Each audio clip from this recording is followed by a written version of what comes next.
Assalamualaikum warahmatullahi wabarakatuh.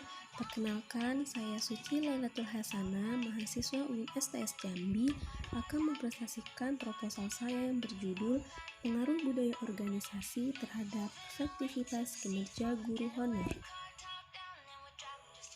Dosen pengampu, Ibu Dr. Rusmini SAG MPDI.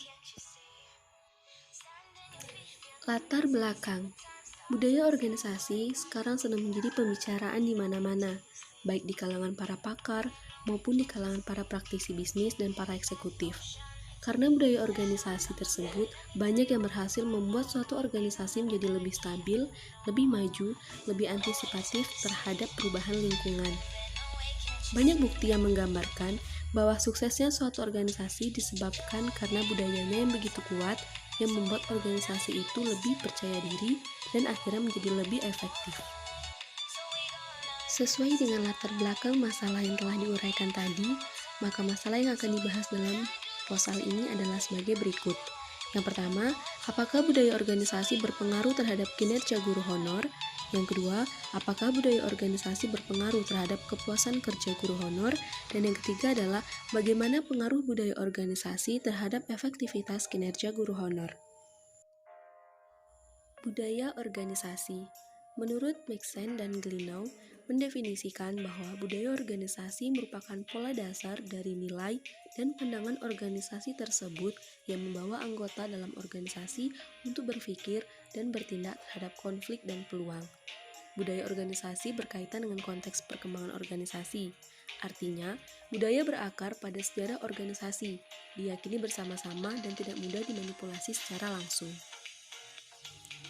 Dengan memahami dan menyadari arti pentingnya budaya organisasi bagi setiap individu, maka seharusnya hal tersebut mampu mendorong para manajer suatu perusahaan atau pendidikan untuk menciptakan budaya yang menekankan pada hubungan interpersonal yang tentunya juga akan lebih menarik bagi setiap karyawan dibandingkan dengan work task. Selanjutnya, karakteristik budaya organisasi menurut Robbins dan Judge. Yang pertama adalah perhatian pada hal-hal rinci.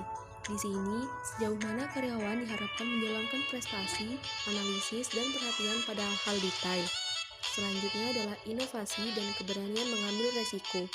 Sejauh mana karyawan didorong untuk bersikap inovatif dan berani mengambil resiko. Dan selanjutnya adalah orientasi hasil. Di sini, sejauh mana berfokus pada hasil ketimbang teknik dan proses yang digunakan untuk mencapai hasil tersebut.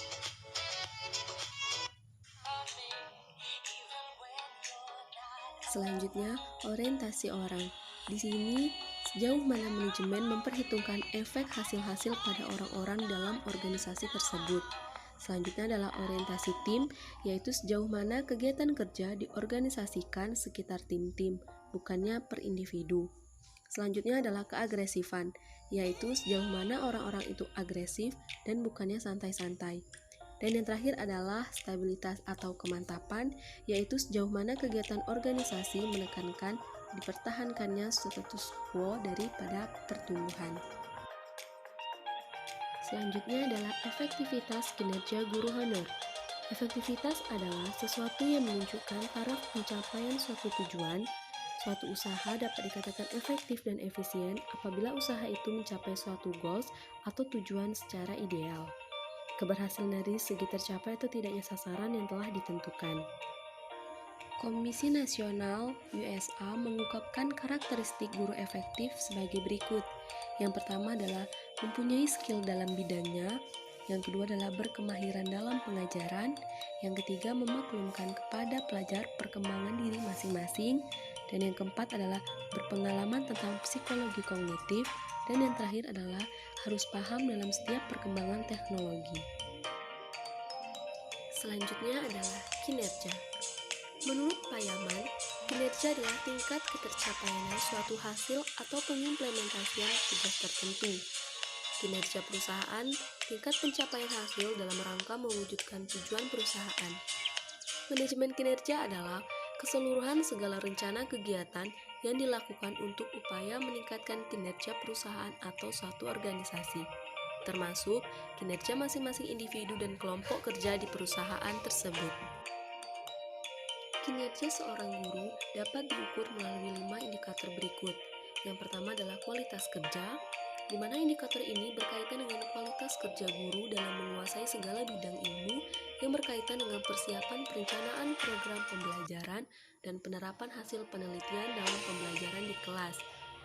Yang kedua adalah kecepatan atau ketepatan kerja. Indikator ini berkaitan dengan ketepatan kerja guru dalam menyesuaikan materi ajar dengan karakteristik yang dimiliki peserta didik. Selanjutnya adalah inisiatif dalam kerja. Indikator ini berkaitan dengan inisiatif guru dalam penggunaan model pembelajaran yang variatif yang sesuai dengan materi pelajaran dan penggunaan berbagai inventaris sarana dan prasarana sekolah dengan bijak.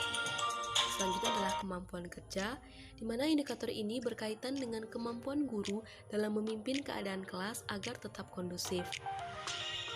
Dan indikator yang terakhir adalah komunikasi.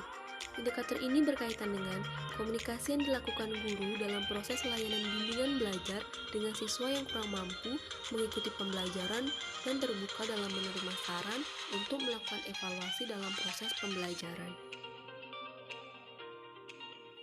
Dan yang terakhir adalah SOP kriteria yang dapat digunakan untuk mengukur kinerja karyawan. Adapun SOP tersebut memiliki 6 kriteria. Yang pertama adalah kualitas. Kualitas adalah suatu hasil pekerjaan yang dilakukan mendekati sempurna atau memenuhi tujuan yang diharapkan dari pekerjaan tersebut. Selanjutnya adalah kuantitas, yaitu jumlah yang dihasilkan atau jumlah aktivitas yang dapat diselesaikan. Selanjutnya adalah ketepatan waktu, yaitu dapat menyelesaikan pada waktu yang telah ditetapkan serta memaksimalkan waktu yang tersedia untuk aktivitas yang lain. Selanjutnya adalah efektivitas, yaitu pemanfaatan secara maksimal sumber daya yang ada pada perusahaan atau suatu pendidikan untuk meningkatkan keuntungan dan mengurangi kerugian. Selanjutnya adalah kemandirian, yaitu dapat melaksanakan kerja tanpa bantuan guna menghindari hasil yang merugikan. Dan yang selanjutnya adalah komitmen kerja, yaitu komitmen kerja antara karyawan dengan perusahaannya. Sekian presentasi proposal saya, kurang dan lebih mohon dimaafkan, dan terima kasih, semoga bermanfaat.